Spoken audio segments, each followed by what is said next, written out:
Welcome back to another episodic audiobook presentation of Sherlock Holmes. In this series, each chapter brings the classic tales to life, unfolding the mystery, atmosphere, and adventure that have captivated readers for generations. Before we begin, a brief note. This presentation of Sherlock Holmes is a modernized retelling of the original canon. The cases remain faithful to the stories that generations have loved, while the language and structure have been carefully refined to create a smoother, more immersive listening experience for today's audience. What you are about to hear is not a change to the mysteries themselves, but a restoration of their flow, allowing the world of Sherlock Holmes to unfold clearly for the modern ear. And now, we return to the first case. Book 1, A Study in Scarlet. Chapter 3, The Lauriston Gardens Mystery. I must admit, I was quite taken aback by this new demonstration of my companion's practical theories. My admiration for his analytical skills grew immensely. Yet a lingering doubt persisted in my mind that the entire scene might have been staged to impress me, though I couldn't fathom why he would bother. As I glanced at him, he had finished reading the note, and his eyes had taken on a vacant, dull look that indicated he was deep in thought. "How on earth did you figure that out?" I asked. "Figure out what?" he replied irritably. "Why, that he was a retired sergeant of Marines." "I have no time for trivial matters," he replied curtly, then softened with a smile. "Forgive my abruptness. You interrupted my train of thought, but perhaps that's for the best. So you really couldn't tell that man was a sergeant of Marines?" "No, not at all." "It's easier to recognize than to articulate why. If someone asked you to prove that 2 + 2 = 4, you might struggle to explain, yet you're certain of it. Even from across the street, I noticed a large blue anchor tattooed on the back of his hand. That suggested a nautical background. Yet he carried himself with a military bearing and had the regulation side whiskers. There you have the Marine. He exuded a sense of self-importance and an air of authority. Surely you noticed how he held his head and swung his cane. A steady, respectable, middle-aged man, all of which led me to conclude he was a sergeant. "Amazing!" I exclaimed. "Ordinary," said Holmes, though his expression suggested he was pleased by my evident surprise and admiration. "I mentioned earlier that there were no criminals." "It seems I might have been mistaken. Take a look at this." He tossed me the note delivered by the commissionaire. "Good heavens!" I exclaimed as I scanned it. "This is dreadful." "It does appear somewhat unusual," he replied with composure. "Would you mind reading it aloud to me?" Here is the letter I read to him. "My dear Mr. Sherlock Holmes, an unfortunate incident occurred last night at 3 Lauriston Gardens, just off Brixton Road. Our officer on patrol noticed a light there around 2 in the morning, and since the house is unoccupied, he suspected something was wrong.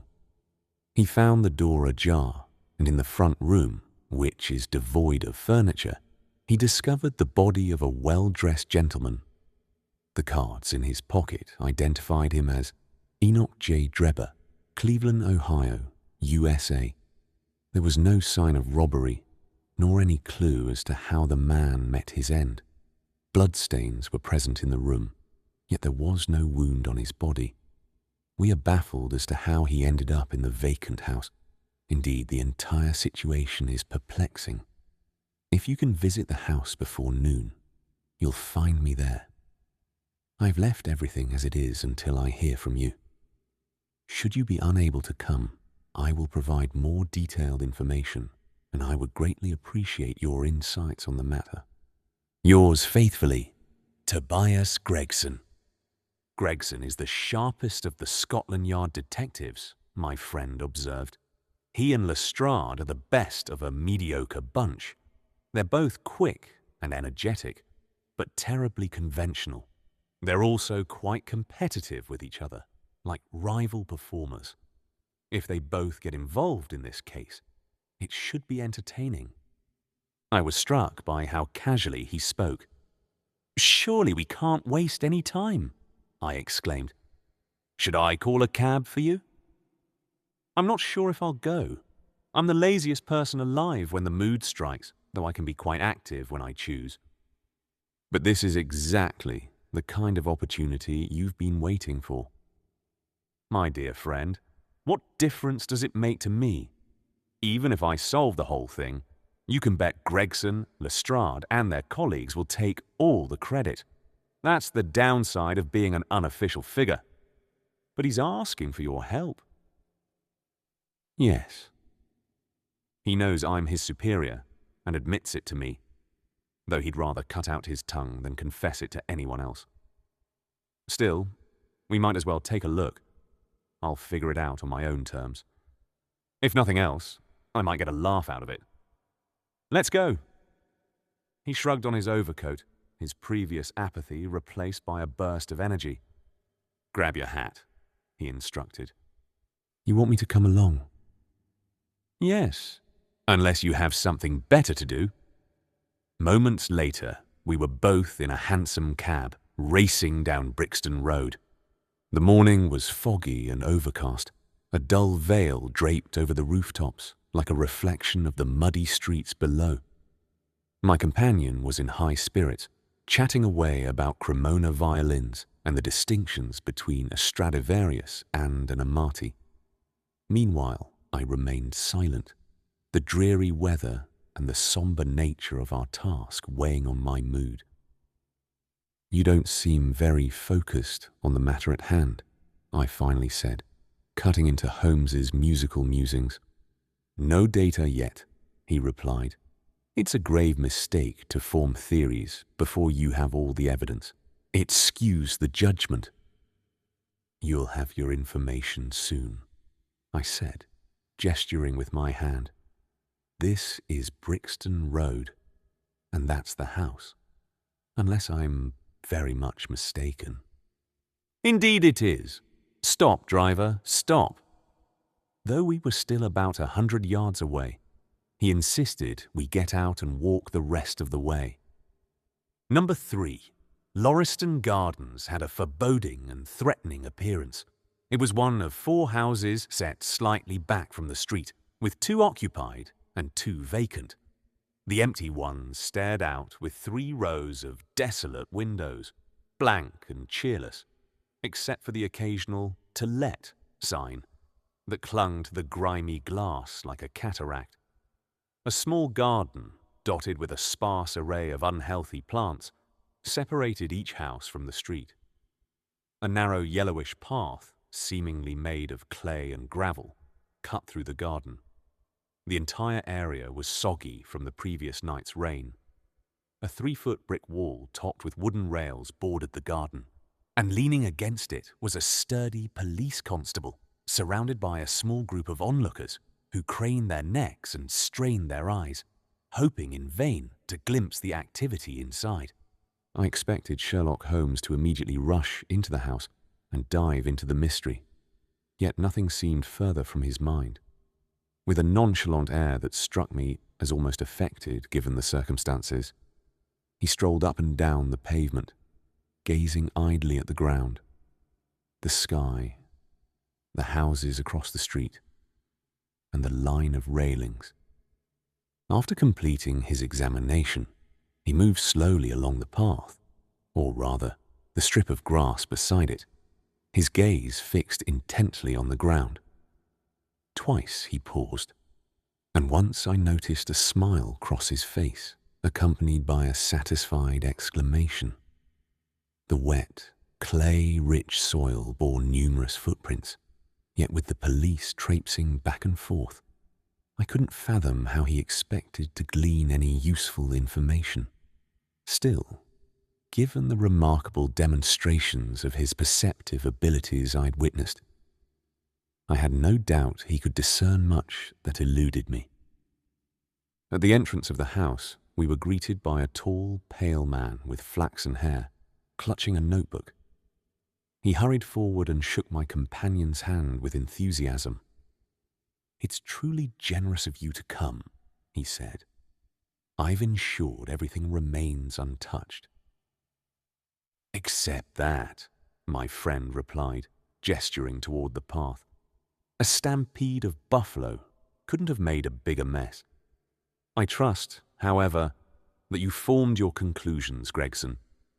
Before allowing this, I've been preoccupied with matters inside the house," the detective responded evasively. "My colleague, Mr. Lestrade, is here. I had depended on him to handle this matter." Holmes glanced at me, raising his eyebrows with a sardonic twist. "With two capable men like you and Lestrade on the scene, there won't be much left for anyone else to uncover," he remarked. Gregson rubbed his hands together with a self-satisfied air. "I believe we've done everything possible," he replied. "It's an odd case, though, and I knew it would pique your interest." "You didn't arrive here by cab, did you?" Sherlock Holmes inquired. "No, sir." "Nor did Lestrade?" "No, sir." "Then let's go examine the room," he said, making this seemingly offhand comment as he strode into the house, followed by Gregson, whose face showed his surprise. A short, bare and dusty hallway led to the kitchen and other service areas. Two doors opened off it, one to the left and one to the right.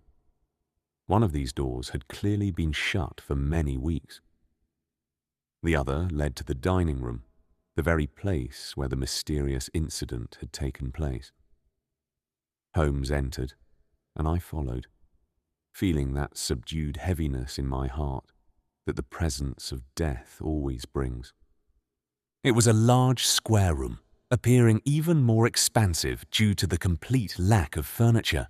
The walls were covered in garish wallpaper, though it was marred in spots by mildew, and here and there, large strips had peeled away, revealing the yellow plaster beneath. Directly across from the door stood a flashy fireplace, topped with a mantelpiece made to look like white marble. In one corner of it was the stub of a red wax candle. The lone window was so filthy that the light filtering through was dim and uncertain, casting a dull grey hue over everything, further deepened by the thick layer of dust that blanketed the entire room. I took in all these details later. At that moment, my focus was fixed on the single grim, unmoving figure stretched out on the floorboards, its vacant, lifeless eyes staring up at the stained ceiling. It was a man, perhaps 43 or 44 years old, of average height, broad-shouldered, with tightly curled black hair and a short, bristly beard. He wore a heavy broadcloth frock coat and waistcoat, light-coloured trousers, and a pristine collar and cuffs. A well-brushed top hat lay on the floor beside him.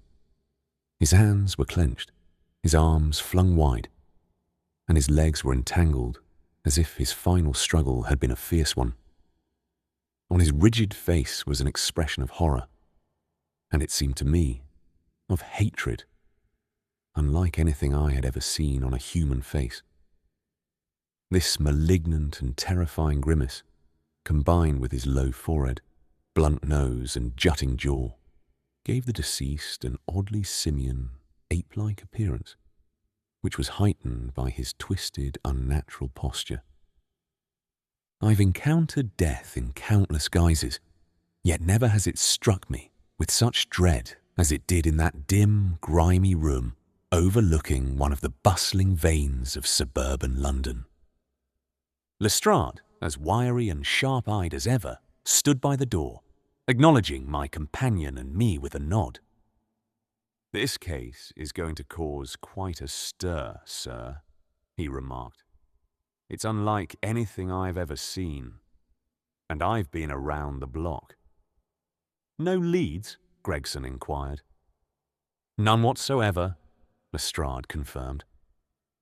Sherlock Holmes moved to the body, kneeling to scrutinize it closely. "You're certain there's no wound?" he asked, gesturing to the many droplets and splashes of blood scattered around. "Absolutely!" both detectives exclaimed. "Then this blood must belong to another person, likely the perpetrator, assuming a murder has occurred. It reminds me of the Van Jansen case in Utrecht back in '34. Do you recall that one, Gregson?" "No, sir." "You should look it up. It's worth your attention. There is nothing new under the sun. Everything has been done before." As he spoke, his agile fingers darted everywhere, feeling, pressing, unbuttoning, examining, while his eyes held that distant look I had already noted. The examination was so swift that one might not have guessed its thoroughness. Finally, he sniffed the dead man's lips and glanced at the soles of his patent leather shoes. "He hasn't been moved at all?" he asked. "Only as much as was necessary for our examination." "You can take him to the mortuary now," he said. "There's nothing more to be learned." Gregson had a stretcher and 4 men ready. At his signal, they entered the room, lifted the stranger, and carried him out. As they raised him, a ring clattered to the floor and rolled away. Lestrade snatched it up, staring at it with puzzled eyes. "A woman has been here," he exclaimed. "It's a woman's wedding ring." He held it out on the palm of his hand as he spoke. We all gathered around him, our eyes fixed on the object. There was no mistaking it. A simple gold band that had once graced a bride's finger. "This makes things more complicated," Gregson remarked, "as if they weren't tangled enough already." "Are you certain it doesn't actually simplify them?" Holmes interjected. "Staring at it won't reveal anything new. What did you find in his pockets?" "We've got everything here," Gregson replied, gesturing to a collection of items scattered on one of the lower steps of the staircase. A gold watch, number 97,163, by Barrord of London. A heavy, solid gold Albert chain. A gold ring with a Masonic emblem. A gold pin shaped like a bulldog's head, with ruby eyes. A Russian leather card case containing cards for Enoch J. Drebber of Cleveland, matching the EJD on the linen. No wallet, but loose change amounting to £7.13. A pocket edition of Boccaccio's Decameron was found, with Joseph Stangerson's name inscribed on the flyleaf. There were also 2 letters, one addressed to E.J. Drebber and the other to Joseph Stangerson. What was the address on them? American Exchange, Strand, to be held until collected. Both letters are from the Guion Steamship Company, discussing the departure of their ships from Liverpool. It seems clear that this unfortunate man was planning to return to New York. "Have you looked into this man, Stangerson?" "I acted immediately, sir," Gregson replied. "Advertisements have been placed in all the newspapers, and one of my men has gone to the American Exchange, though he hasn't reported back yet." "Have you contacted Cleveland?" "We sent a telegram this morning." "What did you ask?" "We outlined the situation and requested any information that might assist us." "You didn't ask for details on any particular point that seemed crucial?" "I inquired about Stangerson." "Nothing else? Is there no specific detail upon which this entire case seems to depend? Won't you send another telegram?" "I've said everything I need to," Gregson replied, his tone tinged with irritation.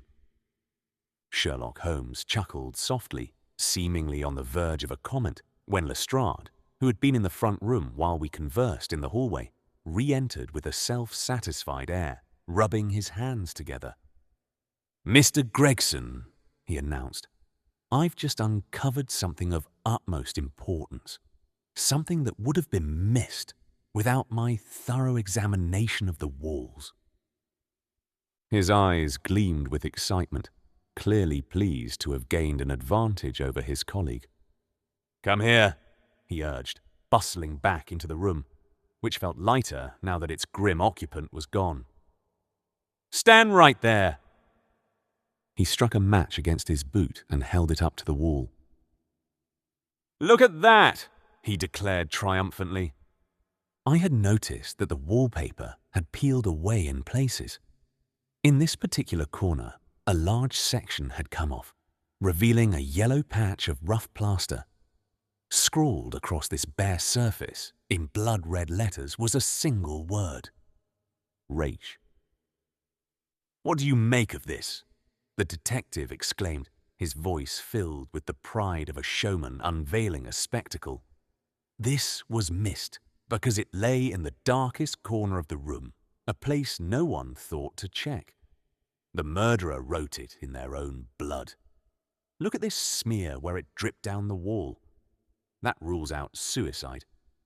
No doubt about it. But why choose that corner to write in? I'll tell you. See that candle on the mantelpiece? It was lit at the time. If it was burning, this corner would have been the brightest spot on the wall, not the darkest.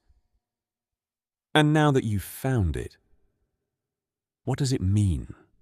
Gregson asked, his tone dismissive. Mean? It means the writer intended to spell out the name Rachel, but was interrupted before finishing. Mark my words, when this case is solved, you'll find a woman named Rachel is involved. Laugh all you want, Mr. Sherlock Holmes. You might be smart and clever, but when all is said and done, the old hound is still the best. I sincerely apologize, my companion exclaimed, having inadvertently irritated the small man by bursting into laughter. You definitely deserve credit for being the first among us to discover this, and as you mentioned, it unmistakably appears to have been penned by the other party involved in last night's mystery. I haven't had the chance to examine this room yet, but with your permission, I'd like to do so now. As he spoke, he swiftly produced a tape measure and a large round magnifying glass from his pocket. Armed with these tools, he moved silently around the room, occasionally pausing, sometimes kneeling, and at one point lying flat on his stomach. So absorbed was he in his task that he seemed to forget we were even there, muttering to himself the entire time, a continuous stream of exclamations, groans, whistles, and small cries that hinted at encouragement and hope. Watching him, I couldn't help but be reminded of a purebred, well-trained foxhound darting back and forth through the underbrush, whining with eagerness until it picks up the lost scent. For over 20 minutes, he continued his investigation, meticulously measuring distances between marks that were completely invisible to me, occasionally applying his tape to the walls in a similarly baffling manner. At one spot, he carefully collected a small pile of grey dust from the floor and sealed it in an envelope. Finally, he scrutinized the word on the wall with his magnifying glass, examining each letter with the utmost precision. Once finished, he seemed content, returning the tape and glass to his pocket. They say genius is simply the ability to endure endless effort, he remarked with a smile. It's not the best definition, but it certainly fits detective work. Gregson and Lestrade watched their amateur colleagues' maneuvers with a mix of curiosity and a hint of disdain. They clearly didn't grasp, as I had begun to, that every small action of Sherlock Holmes was aimed at a specific, practical goal. What do you make of it, sir? They both inquired. It would be unfair to take the credit from you by offering my assistance, my friend replied. You're doing so well on your own that it would be a shame for anyone to step in. His voice dripped with sarcasm. "However, if you keep me updated on your progress," he continued, "I'd be glad to offer any help I can. Meanwhile, I'd like to speak with the constable who discovered the body. Could you provide his name and address?" Lestrade checked his notebook. "John Rance," he said. "He's off duty now. You'll find him at 46, Audley Court, Kennington Park Gate." Holmes jotted down the address. "Let's go, Doctor," he said, beckoning me to follow. He turned to the two detectives, offering a crucial insight. A murder has occurred, and the killer is a man. He's over 6 feet tall, in his prime, with surprisingly small feet for his height. He wore coarse, square-toed boots and smoked a Trichinopoly cigar. He arrived here with the victim in a 4-wheeled cab, pulled by a horse with 3 old shoes and 1 new one on its front right leg. The murderer likely has a ruddy complexion, and the fingernails on his right hand are unusually long. These clues might help you. Lestrade and Gregson exchanged skeptical glances. "If there was a murder, how was it committed?" Lestrade inquired. "Poison," Sherlock Holmes replied tersely, striding away. "One more thing, Lestrade," he added, turning back at the door. "Rach is German for revenge, so don't waste time searching for Miss Rachel." With that parting shot, he left, leaving the two detectives speechless in his wake. In Chapter 3, Watson witnesses Holmes put his deductive theories into practical action, astonishing him by casually revealing intimate details about a stranger's past. This moment cements Watson's admiration, even as he struggles to understand how such conclusions are reached so effortlessly. The chapter takes a darker turn when a letter arrives from Scotland Yard, describing a baffling death in an empty house on Brixton Road. Though outwardly indifferent, Holmes is intrigued. After some characteristic reluctance and dry humor about official recognition, he agrees to investigate, drawing Watson with him as they set out toward their first true case together. Chapter 4 marks the beginning of the investigation itself. Holmes arrives at the grim house in Lauriston Gardens, where a mysterious death has left seasoned detectives perplexed. As others focus on the obvious, Holmes quietly studies what they overlook, revealing that the true story of the crime is written not in spectacle, but in subtle traces waiting to be read. Chapter 4. What John Rance had to tell. It was 1 o'clock when we left number 3, Lauriston Gardens. Sherlock Holmes led me to the nearest telegraph office, where he sent off a lengthy telegram. He then flagged down a cab and instructed the driver to take us to the address Lestrade had provided. "There's nothing like first-hand evidence," he remarked. "To be honest, I've already made up my mind about the case, but we might as well gather all the information we can." "You astonish me, Holmes," I said. "Surely you can't be as certain as you claim about all those details you mentioned." "There's no room for error," he replied. "The very first thing I noticed when we arrived was that a cab had left 2 deep ruts with its wheels close to the curb. We haven't had rain for a week until last night, so those wheel marks must have been made during the night. There were also hoof prints, one of which was more sharply defined than the others, indicating a new shoe. Since the cab was there after the rain started and wasn't there at any time in the morning, Gregson confirmed that it must have been there during the night, which means it brought those 2 people to the house." "That seems straightforward enough," I said. "But what about the other man's height?" "Well, you can usually determine a man's height from the length of his stride in 9 cases out of 10. It's a straightforward calculation, really, though I won't bore you with the numbers. I measured this man's stride both on the clay outside and the dust inside. Then I had a way to verify my findings. When a person writes on a wall, they naturally do so at their eye level. This writing was just over 6 feet from the ground. It was child's play. And his age? I inquired. Well, if someone can stride 4.5 feet effortlessly, they're not exactly in their twilight years. That was the width of a puddle on the garden path that he clearly walked across. Patent leather shoes had gone around it, while square toes had leapt over. There's no mystery here. I'm merely applying some basic principles of observation and deduction that I discussed in that article. Is there anything else that confuses you? The fingernails and the trichinopoly, I suggested. The writing on the wall was done with a man's forefinger dipped in blood. My magnifying glass showed me that the plaster was slightly scratched in the process, which wouldn't have happened if the man's nails had been trimmed. I gathered some scattered ash from the floor. It was dark and flaky, the kind only a trichinopoly cigar leaves behind. I've made a special study of cigar ashes. In fact, I've written a monograph on the subject. I pride myself on being able to identify the ash of any known brand of cigar or tobacco at a glance. It's in these details that a skilled detective stands apart from the likes of Gregson and Lestrade. And the florid face? I inquired.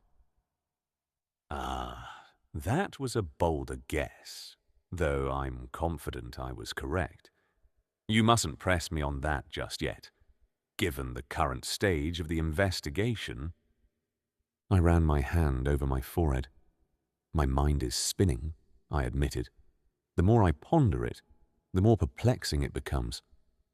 How did these two men, assuming there were two, enter an empty house? What happened to the cabman who drove them? How could one man force another to ingest poison? Where did the blood originate? What was the murderer's motive, if not robbery? And how did the woman's ring end up there?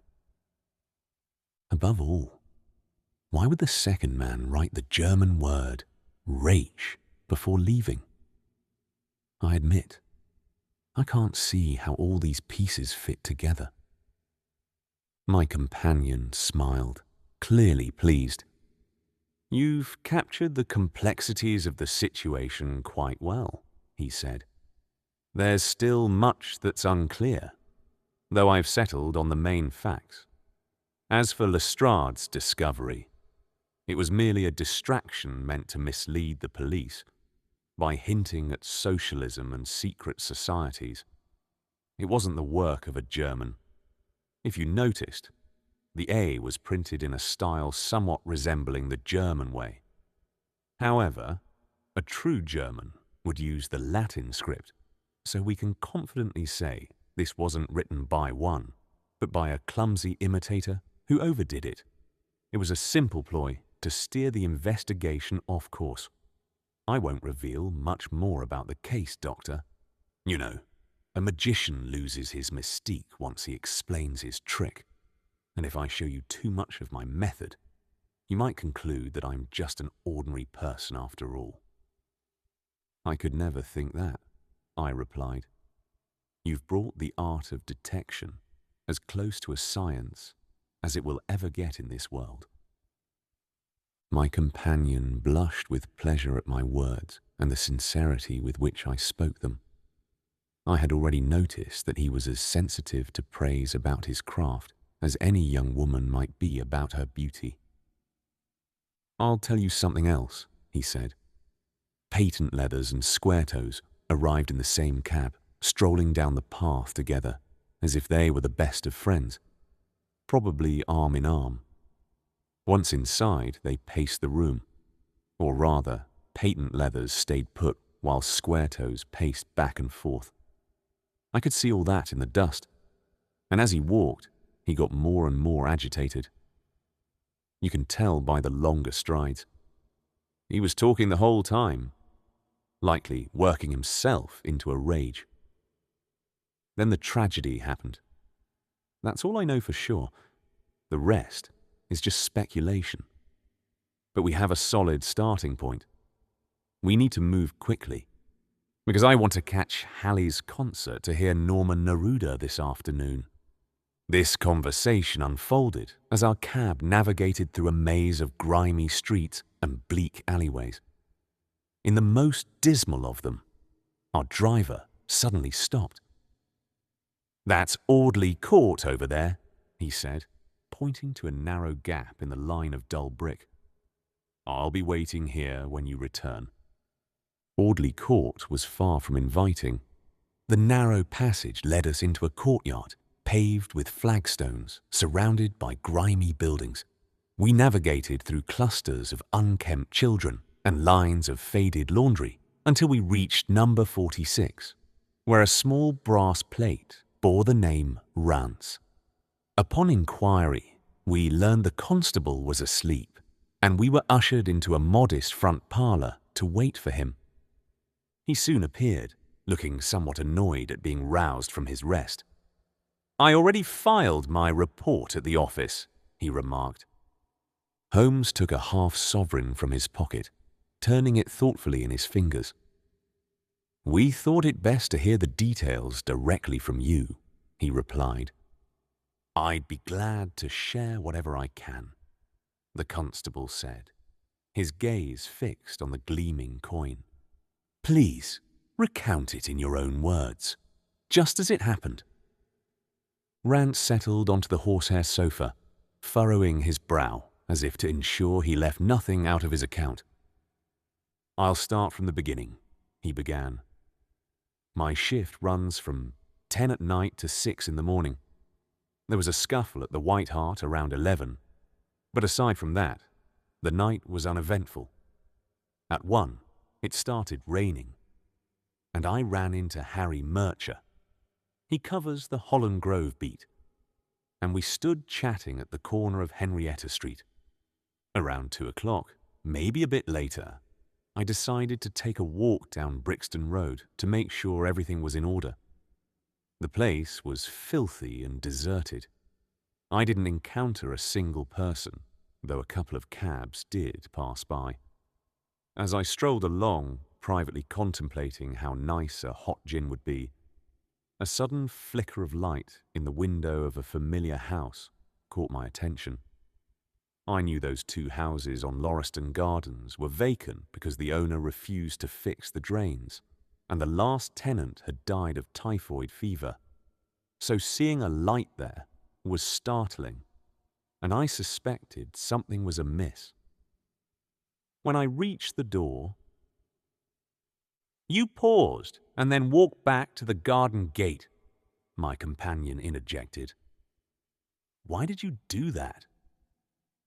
Rance jumped, astonished, and stared at Sherlock Holmes with utter disbelief. "Well, that's true, sir," he replied, "though how you figured that out is beyond me. You see, when I got to the door, it was so quiet and eerie that I thought having someone with me wouldn't hurt.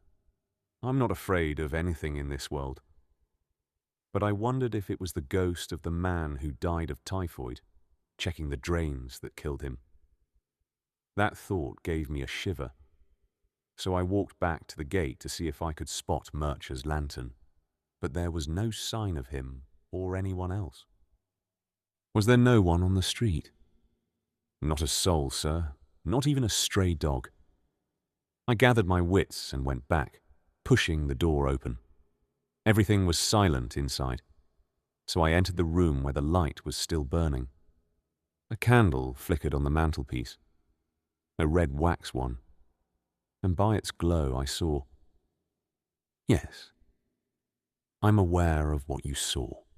You circled the room a few times, knelt by the body, then moved on to check the kitchen door, and then John Rance leapt to his feet, his face a mask of fear and suspicion. "Where were you hiding to see all that?" he demanded. "It seems you know far more than you should." Holmes chuckled, tossing his card across the table to the constable. "Don't go arresting me for the murder," he said. I'm one of the hounds, not the wolf. Mr. Gregson or Mr. Lestrade can vouch for that. But continue, please. What did you do next? Rance sat back down, though his expression remained perplexed. I returned to the gate and blew my whistle. That brought Murcher and 2 others to the scene. Was the street empty by then? Well, as far as anyone useful goes, it was. What do you mean? The constable's face broke into a grin. I've encountered many a drunk in my time, he said, but never anyone as outrageously drunk as that fellow. He was at the gate when I came out, leaning against the railings and singing at the top of his lungs about Columbine's newfangled banner, or some nonsense like that. He couldn't stand, let alone be of any help. What kind of man was he? Sherlock Holmes inquired. John Rance seemed a bit annoyed by this tangent. He was an exceptionally drunk sort of man, he said. He would have found himself in the station if we hadn't been so preoccupied. His face, his clothes. Didn't you notice them? Holmes interjected impatiently. Of course I noticed them, considering I had to prop him up, Murcher and I, between ours. He was a tall fellow with a red face, the lower part wrapped up. That's enough, Holmes interrupted. What happened to him? We had enough on our plate without worrying about him, the policeman grumbled, sounding put out. I'm sure he found his way home just fine. What was he wearing? A brown overcoat. Did he have a whip with him? A whip? No. He must have left it behind, my companion murmured. Did you see or hear a cab after that? No. Here's half a sovereign for you, my companion said, rising and putting on his hat. I'm afraid, Rance, you'll never advance in the force. That head of yours should be used for more than just decoration. You could have earned your sergeant's stripes last night. The man you had in your grasp is the key to this mystery, the one we're after. There's no point in arguing now. I'm telling you it's true. Come on, Doctor. We headed to the cab together, leaving our informant skeptical but visibly uneasy. The bumbling idiot, Holmes said bitterly as we drove back to our lodgings. To think he had such an incredible stroke of luck and squandered it. I'm still rather in the dark. Indeed, the description of this man aligns perfectly with your notion of the second figure in this mystery. But why would he return to the scene after leaving? That's not typical criminal behavior. The ring, my friend, the ring. That's what drew him back. If we can't catch him any other way, we can always use the ring as bait. I'll wager 2-1 that I'll catch him. I owe it all to you. Without your involvement, I might have missed the most fascinating case I've ever encountered. A study in Scarlet, if you will. Why not indulge in a bit of artistic language?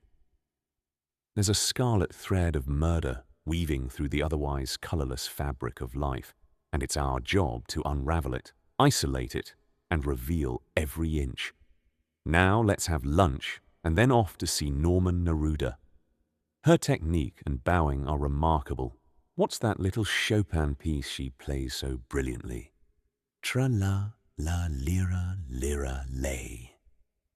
Reclining in the cab, this amateur sleuth sang like a lark while I pondered the complexity of the human mind.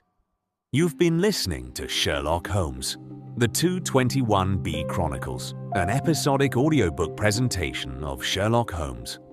Thank you for joining us. We'll be back with the next 2 chapters in our next release.